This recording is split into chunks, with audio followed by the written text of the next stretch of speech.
For thousands of Texans today, the struggles of an Alzheimer's or dementia diagnosis can only compound in the care of an assisted living facility. Families of patients advocated at the Texas Capitol this week, concerned about poor standards of care and even neglect to some of our state's most vulnerable. KXAN's Ryan Chandler brings us one of their stories and the calls to improve care. Mike McGuff has only these cherished memories of his mother Elizabeth. For her, the memories faded far too young. It's a very tough situation having my mom at age 53 develop Alzheimer's. I saw her deteriorate very quickly.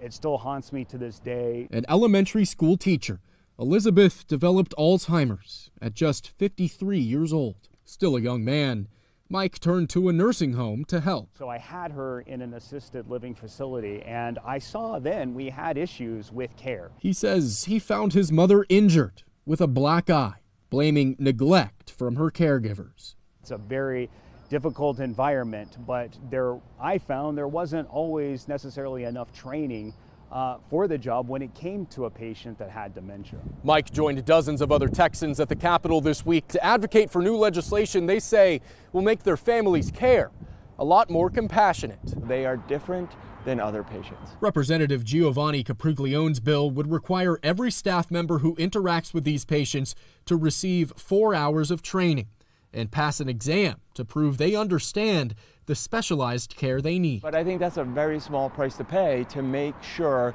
that our friends, our families, our loved ones are taken care of. Many of these Texans' loved ones have paid the greatest price to this disease. They hope to protect others in the future. You know, I'm not that far from when my mom was diagnosed, so that's always in the back of my mind. And, you know, how many years do I have? Am I going to get it? Am I going to suffer the same fate? So I've got to try to do everything I can right now to at least help someone else. Ryan Chandler, KXAN News. And House Bill 1673 would require nursing facilities to bear the cost of this training themselves. This bill was left pending in the Human Services Committee on Monday.